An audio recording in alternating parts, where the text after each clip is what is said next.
Hello, hello, hello, and welcome back to this live broadcast of the Foreclosure Deals Coach podcast. I am your host and Foreclosure Deals Coach, Donny Coram, and this is the show where we discuss how to find, figure, fund, fix, and flip a foreclosure deal. This is live. If you're watching this right now, I am real. If you're watching a repeat, post your comments and questions anyway. I check these pretty consistently. We get a lot of comments after the fact, so please feel free to post your comments, questions. We will definitely get to those as we can. So let's jump in. On the show, we obviously are about foreclosure investing. I'm the Foreclosure Deals Coach.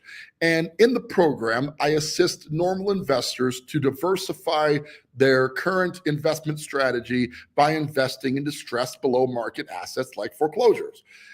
Although that seems pretty obvious, the change there is a lot of these foreclosures are in pre-foreclosure, meaning they're working through the foreclosure process and have not yet gone bank owned. Others of them are already bank or government owned.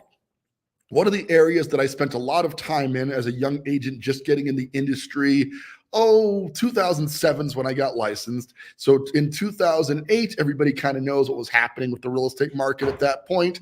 And I started really focusing on HUD foreclosures. Now, my interest in HUD foreclosures wasn't as deal focused as it became. To be honest, it was more of a enterprising young man type thing. At the time, HUD foreclosures were offering a 5% commission, which obviously was much more beneficial financially to me than doing a 3% commission, which was the standard at the time.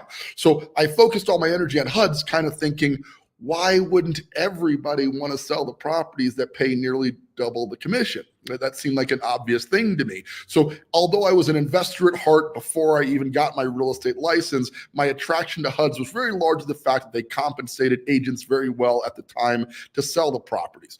The reason the compensation package for HUDs was much higher than normal is because the government, and this is still the case today, was very ineffective at marketing those properties. So they would tend to sit for long periods of time, kind of the unknowns, the toys, the lost toys, if you will, of the real estate industry. They sat and sat and sat. The agents really, they weren't getting paid anything, by the way. The listing agents who did HUDs at the time were not getting commission at all, right? So they did it. So why would they list them if they weren't getting paid? Well, they did it for the branding. Like the agency I worked at, the broker had the HUD contract. And so he would list them and he said, yeah, I don't get paid a commission, but he had like a whole hotline dedicated to HUD calls, right? And the line would just ring all the time. So if he managed to catch the buyer on these listings, then that was a benefit. Plus he got the branding, he got the signs were everywhere showing his brokerage. So the benefits to HUD were largely the market awareness for the agent who listed them. There was no real compensation for selling the HUDs. Well, they changed that, unfortunately. And I got to tell you, one of the worst times in my life as an agent, I remember getting the notice from HUD that they were switching from 5% commission back down to 3% commission, and they were going to start paying the listing agents again for HUDs. And this was devastating because there went my bonus on every property, but also the listing agents didn't change anything. Like they just started getting paid to move HUDs and then didn't do any additional marketing. Today, HUD listing agents are getting paid to do HUDs, and just like that, 10 years ago, they are definitely not doing much in the marketing side of this. So this means HUDs are some of the best deals in the market out there, and these are HUD foreclosures. So now what is a HUD foreclosure? A HUD foreclosure is when the FHA, which is commonly known as a lender, but they're not, the FHA or Federal Housing Authority is actually a insurance company for banks. They insure the loan on the behalf of the federal government that if the loan defaults, HUD pays the lender back for the default and then takes the property back as collateral. Okay, so what you're basically dealing with is the insurance companies made that loan right. The government, federal government, or Housing and Urban Development Department, aka HUD, takes the property back as collateral, and it becomes what we know today as a HUD home. Some of the cool benefits of HUD homes, again, because they're under marketed, is they offer a as low as $100 down payment for owner-occupied buyers only who agree to live in the property for 12 months or more. You can get HUDs in certain revitalization zones for as little as $100 down. So again, as a younger agent getting started out, I managed to really perfect the HUD process. I figured, first I was getting paid a lot more to sell them, which was awesome. And then I was able to offer a program that many agents didn't even know existed to get people into HUD properties for as little as $100 down. On top of that, I also had my agent business that I was selling to investors a lot at the time. So they were interested in the HUD. So I just kind of cornered the market on the HUDs. I got some, not really an award, but a notice that I was like the #1 HUD sales, like a top 3 HUD sales guy in the state of Colorado. I'd moved more HUD properties back in that era because I had focused all my energy on HUDs.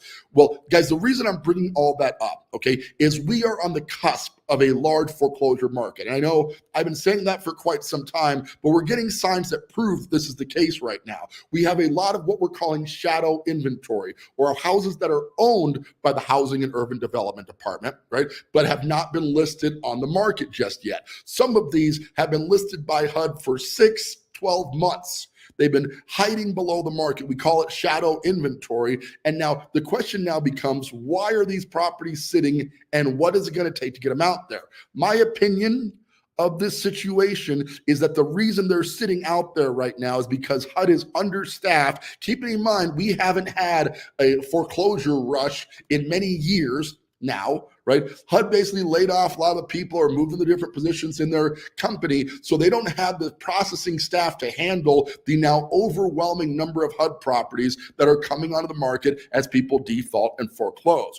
You couple that with the fact that we're in an election season and there's a great deal of pressure on the government and the lenders to not look like we're in a bad financial crisis. It's kind of what they've been talking about with Biden, where all the signs, by definition, 2 quarters of reduced GDP. We have all the signs of a recession, but we're renaming this so we don't have to admit that we're currently in a recession, okay? It's the same thing. By not admitting this inventory is there, plus having some processing issues getting the HUD properties to market, they don't have to acknowledge that there's an actual problem with the real estate market. I'm here to tell you with absolute certainty, there is an absolute problem with the real estate market. Okay, and that problem is going to lead to a lot of these HUD foreclosures coming on the market in the months and years to come. What they're doing today is they're kicking the can down the curb to avoid a very obvious problem. And I will tell you, they're probably going to continue to do that until post-election season.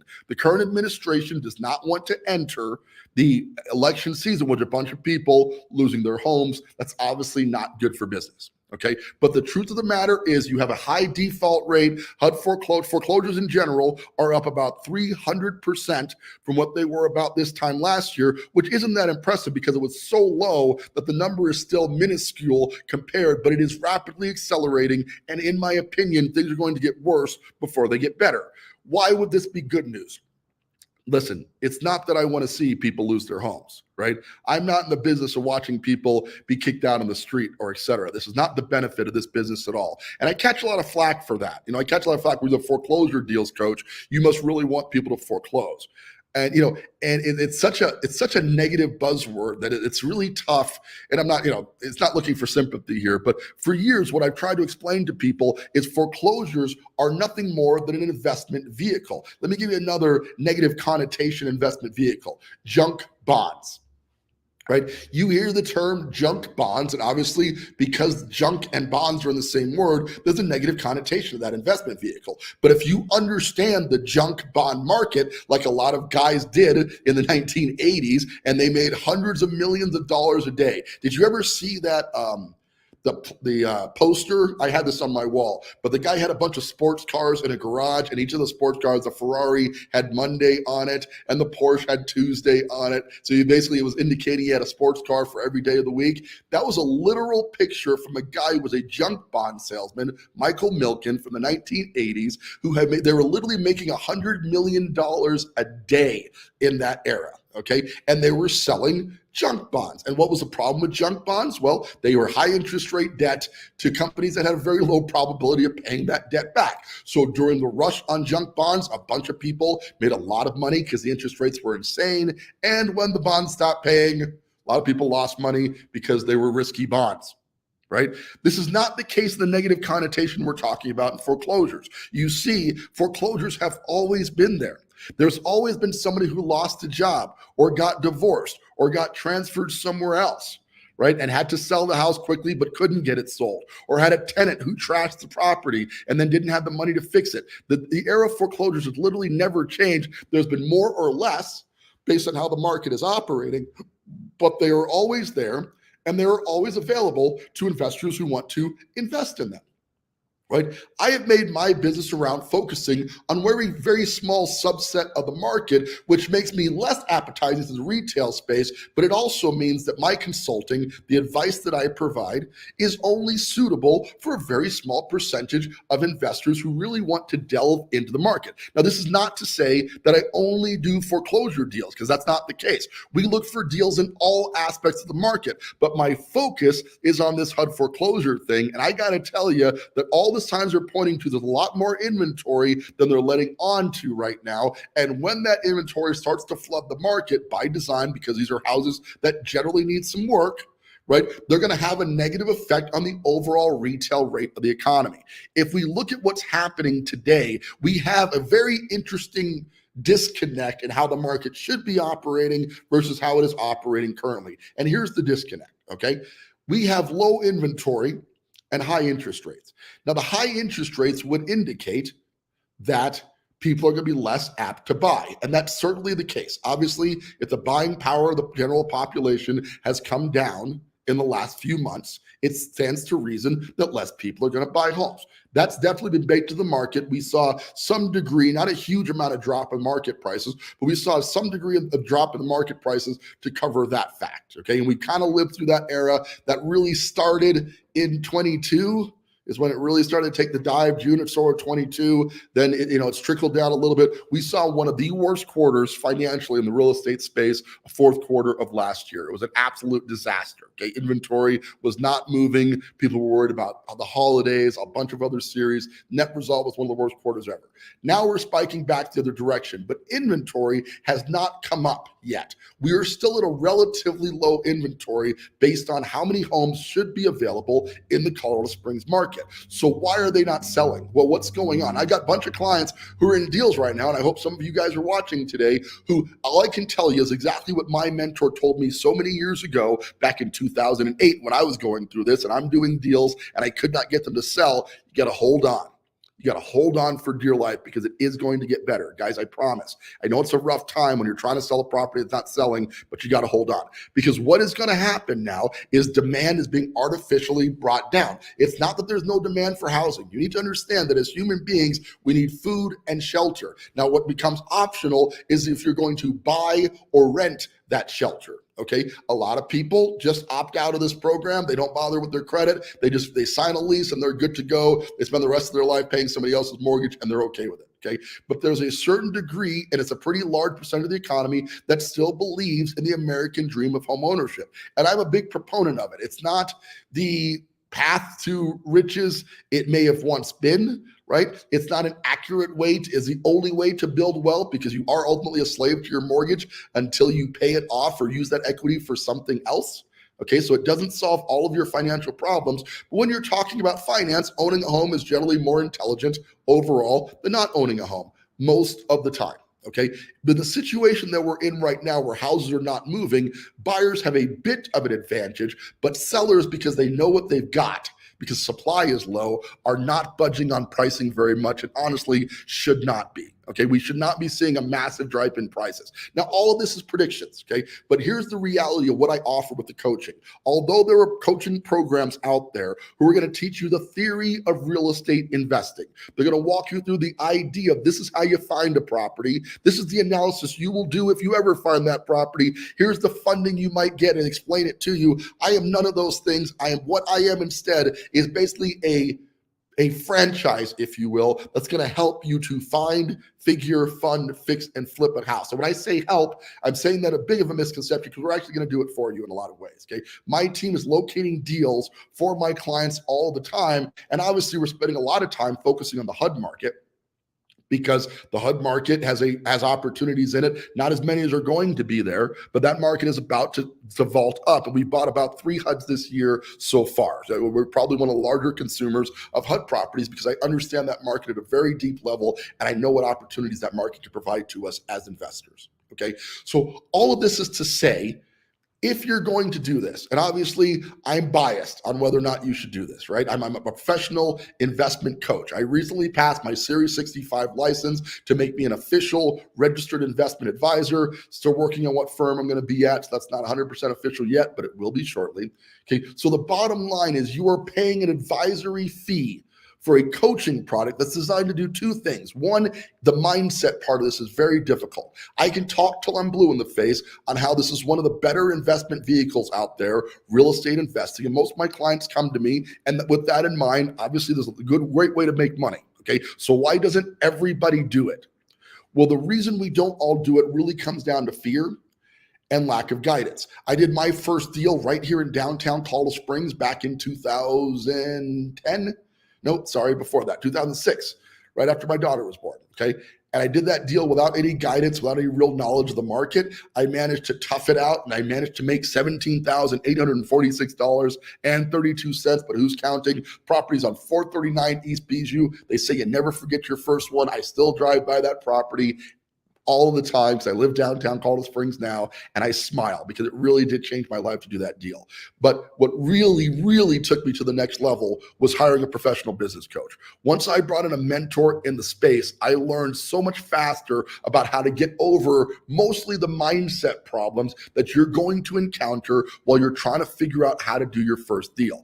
In the end, buying low and selling high it's not that complicated. It ain't rocket science, what I like to say, right? It's not a difficult process. The reason it becomes a challenge, you can start overanalyzing it a little bit. Well, I don't really like the neighborhood. I'm not certain this thing is going to sell. All these, and they're not like they're invalid concerns. I don't want to invalidate anybody's concerns. That's not the objective here. But rather, I want to explain to you that you have to go through those concerns. You have to push your way through that and do the deal anyway, not despite obvious data that would indicate it's a bad deal, but rather with the understanding that no deal is perfect and your objective is to do as many deals as you can.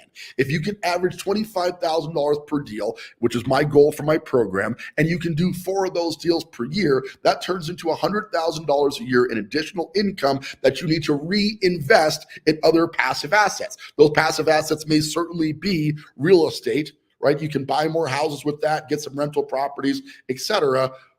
But my advice is to diversify a little of that money outside the real estate market, get other passive investments, which is why I got my Series 65 license, so I could advise on where else to put it, like in the prop tech space, which is tied to real estate, but it's technology, right? Putting it into a REIT or a real estate investment trust that's going to buy commercial property, right? And that's going to throw off some dividends and additional gains and et cetera. So you want to take the money you make from flipping and reinvest it somewhere else, right? That's the objective. You want to keep your day job in the early phases of this, right? My program allows you to do a flip without your involvement so you can make money from the flip while you maintain whatever sources of income. So this is the idea is that you're just producing investment capital to build wealth and give you the time, location, and financial freedom that we're all looking for, okay? And I really feel, because I've been at this for 20 years here in this market, give or take, that there's very few, if anybody, as qualified to evaluate the Colorado Springs marketplace than yours truly. Okay, I've been doing this for most of my professional career. I know this market inside, outside, and backwards. And although we are looking for deals all across the country, and we are getting clients who do deals from all across the country right here in the Colorado Springs marketplace, the idea that I'll ever replace the knowledge that I've gained from investing locally in this market would be very difficult, if not impossible, to have 20 years of market data. There are several guys who have been in the market as long as I have who maintain that data, but to the best of my knowledge, they're not coaching right now. Okay. And my mentor in the business who taught me the business, he's pretty much retired, right? So he's not looking to take on coaching clients right now. So the knowledge is out there, but as far as readily available, you're talking to one of the few sources who can accurately evaluate a property. If you give me a zip code, some square footage, I will tell you within 3 to 4% what that house is going to sell for. right? And then I will verify that with data that we can provide to support that. So if you're going to make a move in the real estate investing world and you want to learn how to do this business, you want to be focused on a micro niche of the market. In my case, it's HUD foreclosures because I love that space, right? And you want to take a macro view of that individual market to make investment decisions, which takes either 20 years to master, like I did, or simply buying in and acknowledging that I have the knowledge and making the investment in that knowledge to help you do as many investment deals as you want to do. Okay, so that's really the takeaway for the week. I got quite a few viewers today. I'm so glad you guys are here. Thank you for joining me. Post some comments, ask some questions. Let's talk about it. How are you feeling about the HUD market? Where do you think the market's going right now? Do you want to do a HUD foreclosure but not sure where to find them? Let's discuss that. If you're here, I'd love to get some comments for you. Please say hi and let me know that you're here. I greatly appreciate it. So wrapping up a little bit while we're waiting for questions. The market is always shifting. And I say all the time, the market is changing and now's the time to invest, because the reality, the best time to invest in real estate was actually years ago, right? So every day is another opportunity to do it. The reason a lot of people don't do it is they don't know where to get started. They're not certain how they're going to find a deal, a problem that I solve for my clients every day. They're not certain how to analyze the deal because they don't have the 20 plus years of market analysis that myself personally has. And then I've got members on my team, my agent, who I have on the show all the time, Steve, who's been an appraiser. He's part of an appraisal family here in town, and he's got a ton of market knowledge as well. So we compare notes to what the property is going to sell for. And although we can apply the methods that we've learned in this market to any market we want to operate in, it will never be as good as the face-to-face information data gathering we've done right here in Colorado Springs. So the bottom line is, if you are going to buy a property to flip, you want to make sure you're buying the right deal. And I provide the analysis to make sure that's the case. Where are you going to get the money? Well, I'm a hard money broker. Right? I can help you to find the capital that you need to do the deal. Yes, you got to have skin in the game. Right now, my liquidity requirements are wondering about $50,000 to get into a deal. But if you're diversifying from other investments, you should ideally have access to that 50 grand to do a deal when you're ready to do that. Okay. And then fixing the deal, right? I've got the contractors, the resources, the interior design team. I own a flooring store here in town with my wife, so we can help you to get a great discount on that. And then finally, flipping the property on the market for a substantial discount below what you pay for retail commission. The combination of all of that is you're going to make more money, do more deals. We're both going to benefit from this relationship. And I generally want to help people to build wealth with real estate investing. And now I've got a license to be an investment advisor. So I'm at a very great state in my career to really help people to build wealth with this investment vehicle. Right.